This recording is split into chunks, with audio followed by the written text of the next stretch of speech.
ರುಚಿಯಾಗಿರೋವಂಥ ತಿಂಡಿ ಮತ್ತು ಲಂಚ್ ಬಾಕ್ಸ್ಗೆ ಈ ರೀತಿಯಾಗಿ ಮಾಡಿಕೊಟ್ರೆ ಯಾರಿಗೆ ತಾನೇ ಇಷ್ಟ ಆಗಲ್ಲ. ಪ್ರತಿಯೊಬ್ಬರು ಕೂಡ ತುಂಬ ಇಷ್ಟಪಟ್ಟು ತಿನ್ನೋ ಅಂಥ ರೆಸಿಪಿ ಹೋಟೆಲ್ ಸ್ಟೈಲ್ನಲ್ಲಿ ಅಥವಾ ಡಾಬಾ ಸ್ಟೈಲ್ನಲ್ಲಿ ಮಾಡೋ ಅಂಥ ಪಾಲಕ್ ರೈಸ್ ತುಂಬ ರುಚಿಯಾಗಿರುತ್ತೆ.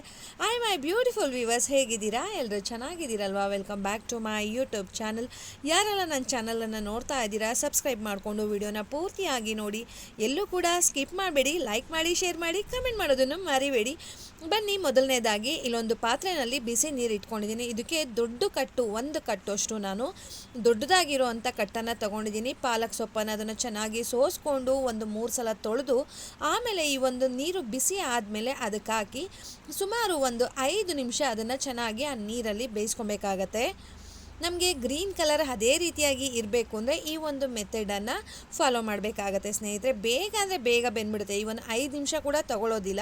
ನಮಗೆ ಗೊತ್ತಾಗುತ್ತೆ ಅದು ಕಲರ್ ಚೇಂಜ್ ಆಗ್ತಾ ಇದೆ ಅಂತ. ನೋಡ್ತಾ ಇರ್ಬೋದು ಎಷ್ಟು ಶ್ರಿಂಕ್ ಆಗ್ತಾ ಇದೆ ಅಂತ ಹೇಳ್ಬಿಟ್ಟು. ನೀವು ಎಷ್ಟು ಹಾಕಿದ್ರೂ ಕೂಡ ಇದಕ್ಕೆ ಕಡಿಮೆನೇ ಸ್ನೇಹಿತರೆ. ನಾನೀಗ ಒಂದು 3 ಜನಕ್ಕೆ ಆಗುವಷ್ಟು ರೆಸಿಪಿಯನ್ನು ಮಾಡ್ತಾಯಿದ್ದೀನಿ. 3 ಜನಕ್ಕೆ ಅಷ್ಟೊಂದು ಸೊಪ್ಪು ಬೇಕಾ ಅಂತ ಕೇಳ್ಬೋದು. ಹೌದು ಸ್ನೇಹಿತರೆ, ಬೇಕು. ನೋಡಿ, ಇವಾಗ ಕುದಿಯೋದಕ್ಕೆ ಶುರುವಾಗಿದೆ. ಇವಾಗ ಸ್ಟವನ್ನು ಆಫ್ ಮಾಡಿ ಆ ಸೊಪ್ಪನ್ನು ಬಿಸಿ ನೀರಿಂದ ತೆಗೆದು ತಣ್ಣೀರಿಗೆ ಹಾಕ್ತಾ ಇದ್ದೀನಿ. ತಣ್ಣಗಿರೋ ನೀರಿಗೆ ಹಾಕೋದ್ರಿಂದ ಇದು ಕಲರ್ ಗ್ರೀನ್ ಕಲರ್ ಆಗಿಯೇ ಇರುತ್ತೆ ಸ್ನೇಹಿತರೆ. ಅದೇನು ಕೂಡ ಕಲರ್ ಚೇಂಜ್ ಆಗೋದಿಲ್ಲ. ನೋಡಿ, ಇದನ್ನೊಂದು ಪಾತ್ರೆಗೆ ನೀರಿಂದ ಸಪ್ರೇಟ್ ಮಾಡಿಕೊಂಡು ಫೈನ್ ಪೇಸ್ಟ್ ಮಾಡ್ಕೊಂಡಿದ್ದೀನಿ. ಬನ್ನಿ, ಈ ಪ್ರಿಪ್ರೇಷನ್ ಹೇಗೆ ಮಾಡೋದು ನೋಡ್ಕೊಂಡು ಬರೋಣ. ನಾನಿಲ್ಲೊಂದು ಪ್ಯಾನ್ ತೊಗೊಂಡು ಅದಕ್ಕೆ ಸುಮಾರು ಒಂದು 5ರಿಂದ 6 ಸ್ಪೂನಷ್ಟು ಎಣ್ಣೆ ಹಾಕ್ತಾಯಿದ್ದೀನಿ.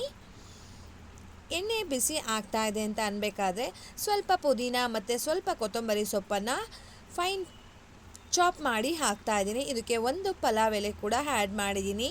ಇದು ಒಂದು 10 ಸೆಕೆಂಡು ಇದು ಫ್ರೈ ಆಗಲಿ. ತುಂಬ ಚೆನ್ನಾಗಿರುತ್ತೆ. ಈ ಒಂದು ಮೆಥಡಲ್ಲಿ ಟ್ರೈ ಮಾಡಿದ್ರೆ ನೆಕ್ಸ್ಟ್ ಟೈಮ್ ಇದೇ ವಿಡಿಯೋ ಬೇಕು ಅಂತ ಸರ್ಚ್ ಮಾಡ್ತೀರಾ, ಅಷ್ಟು ರುಚಿಯಾಗಿ ಇರುತ್ತೆ.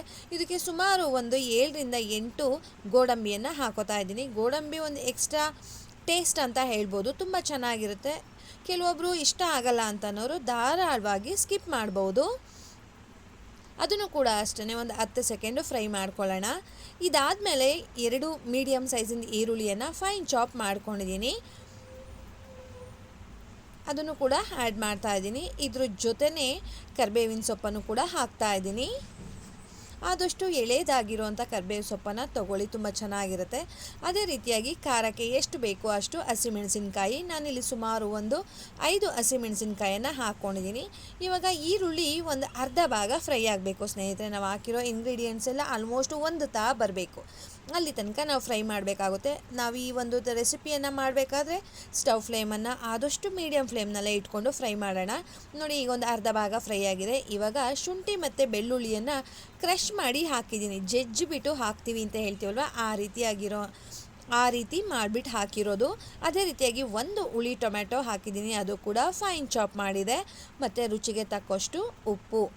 ಮತ್ತು ನಾನಿಲ್ಲಿ ಈರುಳ್ಳಿ ಮತ್ತು ಟೊಮೆಟೊ 2 ಕೂಡ ಒಂದು 3/4 ಭಾಗ ಫ್ರೈ ಆಗಬೇಕು, ಅಲ್ಲಿ ತನಕ ಫ್ರೈ ಮಾಡ್ಕೊಳ್ಳೋಣ.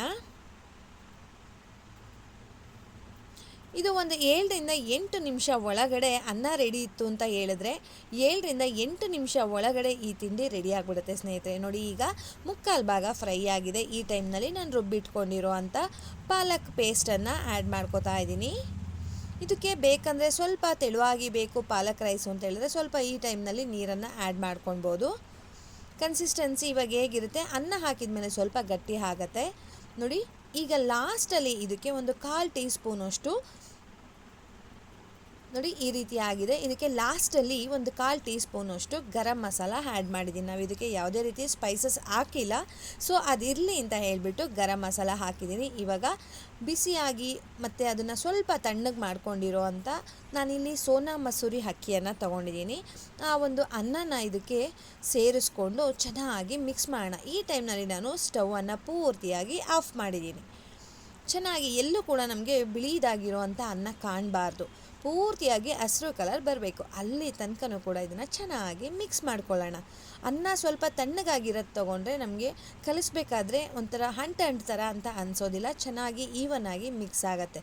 ತಣ್ಣಗಾಗಿರೋದನ್ನು ತೊಗೊಂಡ್ರೆ ನೋಡಿ ಈ ರೀತಿಯಾಗಿ ಚೆನ್ನಾಗಿ ಮಿಕ್ಸ್ ಮಾಡಿದ್ರೆ ತುಂಬ ರುಚಿಯಾಗಿರೋ ಅಂಥ ಪಾಲಕ್ ರೈಸ್ ರೆಡಿ ಆಗಿದೆ.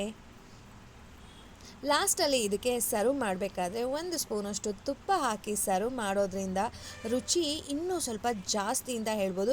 ಈಸಿಯಾಗಿ ಮನೆಯಲ್ಲಿರೋವಂಥ ಇಂಗ್ರೀಡಿಯೆಂಟ್ಸನ್ನೇ ಉಪಯೋಗಿಸ್ಕೊಂಡು ರುಚಿಯಾಗಿರೋವಂಥ ಹೋಟೆಲ್ ಸ್ಟೈಲ್ ಅಥವಾ ಡಾಬಾ ಸ್ಟೈಲ್ ಪಾಲಕ್ ರೈಸ್ ರೆಡಿಯಾಗಿದೆ ಸ್ನೇಹಿತರೆ.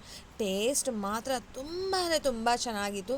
ಮಿಸ್ ಮಾಡದೆ ನೀವು ಕೂಡ ಟ್ರೈ ಮಾಡಿ. ಟ್ರೈ ಮಾಡಿದವರು ನನಗೆ ಕಮೆಂಟ್ ಮಾಡೋದನ್ನು ಮರಿಬೇಡಿ.